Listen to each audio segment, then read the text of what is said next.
ShartimusPrime, ShartimusPrime. Reading comics, toys are hella sick, hella whacking it, taking bad hits, taking bad shit.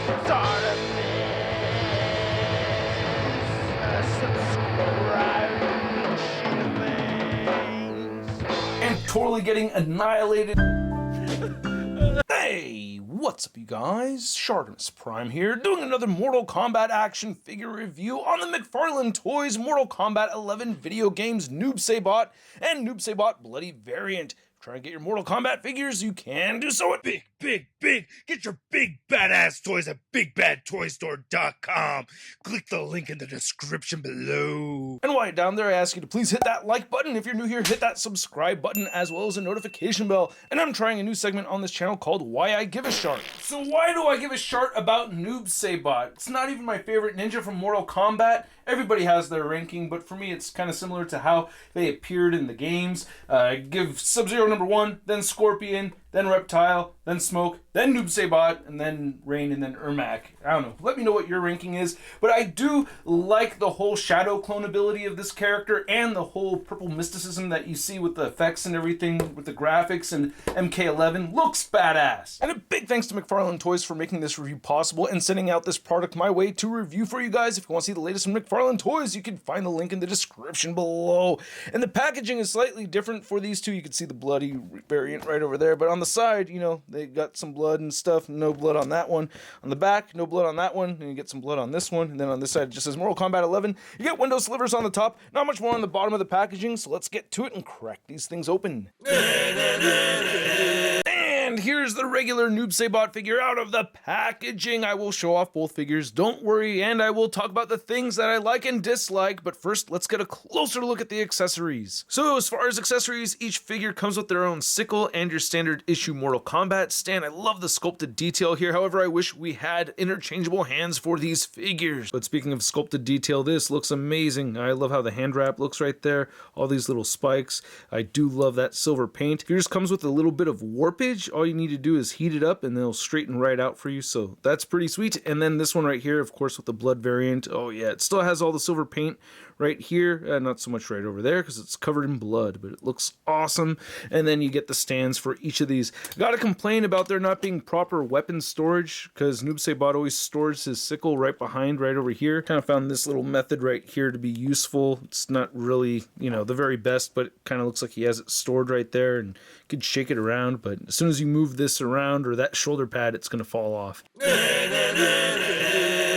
So for the most part, not every single one, but for the most part, I really like the MK11 designs for these characters, and Noob Saibot does look incredible. The only bummer about me having two of these figures, though, is that the shadow clone is a different design from the character. However, you know, I think the whole, you know, name of Noob Saibot, there being two of them looking different, like each of the creators of Mortal Kombat, I think that's what they're going with. I don't know if you know more. Let me know in the comment section below, but I really like how this came out with the gold right there on the mask. Very nice placement right there with that gold paint. It looks really good. I love the white eyes right there. That looks great.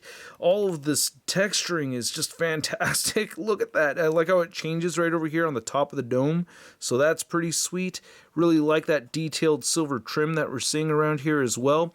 These do flare out a little bit. I wish they pointed downward a little bit more so, but I really like that leathery texture that we're seeing on this figure. The shoulder pads do have some gold on them, which did look weird in promo images, but it's not nearly as much gold as it originally looked, and it's way more silver than gold on there, so I think that looks pretty cool. You get this combination of metal armor and tattered clothing right here, which just looks fantastic to me. I love how these forearms look.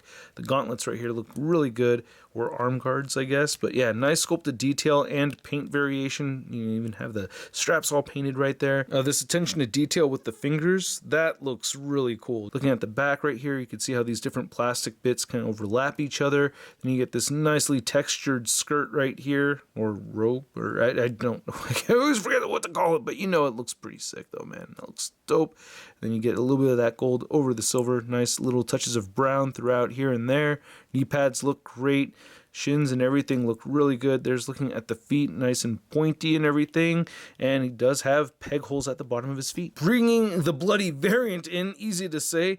This looks dope, man. Like, if I just had to pick between one of these, I don't know which one I would go with. I really like them both, but you can see how they've added the blood on the torso, on the left side right over here. I like how it looks like it just splashed all over him. You get a bunch of blood right there on the hands and on the forearms. That looks really good. Little bit of blood right there on the back, and then you can see on the thigh right here, you can see the blood, and lift this up. Oh, I didn't know that that's supposed to untab. But anyway, yeah, you can see just a little bit of blood right here on the upper thigh, and then that's it with the blood on this bloody variant. Now, I do like the articulation on this figure. You can get Noob Saibot to look upward just that much. Wish he could look up a little bit more than that. He does look downward very far, so that's pretty good. You do get good head pivoting right here, and you can turn the head side to side. You get the butterfly joints right here will shift back more so than forward, shoulders, and it'll shift up and down just a little bit too. And then you get the shoulder joints that can move outward that much. You can move them in that far. You can rotate forward that much and back. You get a bicep swivel. You get the double jointed elbows right there. And then the wrists are on a ball hinge system where you can turn them side to side, or if you could rotate them, you could make them move vertically. It will get hindered a little bit by this forearm guard right over here though. You get a diaphragm joint that turns side to side. You get great diaphragm pivot. It'll crunch forward just a little bit, back a little bit more so. You do get waist articulation that could turn just some, and then with the waist and diaphragm joints, he'll crunch forward that much, and then with both waist and diaphragm joints, he'll bend back a little bit farther, and then you do get hips that do move outward a bit. It gets a little hindered right here, but you can get him moving outward very far, and you can get him kicking forward that much and back a little bit. No upper thigh cut, just a little bit of wiggling, but you do get an above the knee swivel right here, which is great to have. So I do appreciate having that. And then there goes a knee pad. I had a feeling that that was going to come off, but yeah, I'll glue that back on. You get double jointed knees right here. You can spin those all the way in like that. So that's really good. And then you do get ankles that move down, up, and you can turn them side to side. It has beautiful ankle pivot and toe articulation. Now, one gripe I have to mention is that I feel like the right leg on this regular version is a little bit longer than the left leg. I mean, the bloody variant, it just stands just fine, but I have to do weird stuff to the leg on that regular version to get things sorted, standing them up in a vanilla pose like this. But you can see that both of the figures are standing just a little over the 7-inch mark. And then here's Noob Saibot next to a couple other bloody variant McFarlaneToys Mortal Kombat figures. We have Sub-Zero and the Blood Oath Spawn. And then here's Noob Saibot next to the first edition Scorpion and Sub-Zero, and these three look really cool side by side like this. I just really dig it. And then to bring out a Storm Collectibles Mortal Kombat figure, we have the MK3 Scorpion right here next to Noob Saibot, and you can see a reasonable size difference between these two right over here. Look at those tiny feet. And then here's Noob Saibot next to your average 6-inch scale figure. We have the Marvel Legends Big Time Deadass Spider-Man.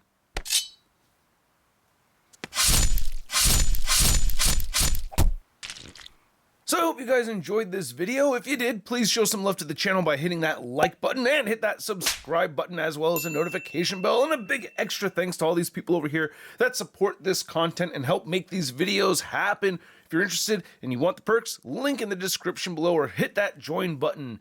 These are really dope figures. I don't know if I had to just pick one of these, which one I would go with. I love bloody variant figures, so I may have gone with the bloody variant, but I do like having both. And I know the Shadow Clone doesn't exactly replicate the same look, but hey, while I have two Noob Saibots, I have to go for it anyway, right? Looks pretty cool, right? No, not too bad, right? But anyway, I really like the figures a lot. My complaints are minimal. Biggest complaint, there's no attachment or anything on the back for the sickle, so that bothers me. And I guess like little qualms with the articulation, I guess like with the wrists and stuff and the shoulders, but I think this is a badass figure. It looks amazing. There's tons of detail in it, and again, the articulation is really good on this one. I really like it a lot, and at the price point of around 20 to 25 bucks, I'm gonna give Noob Saibot a Sud rating of I love it. And I'd like to know what you guys think, so please let me know in the comments section below. If you want to see the latest in action figure news, you can find it all over at toynewseye.com, as well as a photo gallery of images. And if you want to find me over on social media, you can catch me over on Instagram, Twitter, and Twitch, and I'll catch you guys later. Peace.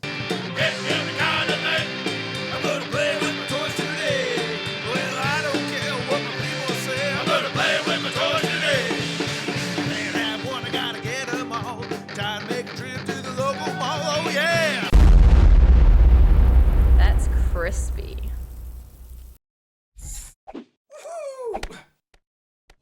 Hey, new ShartimusPrime videos. Hey, you should click one. Yeah, click on one of them. Or subscribe if you haven't.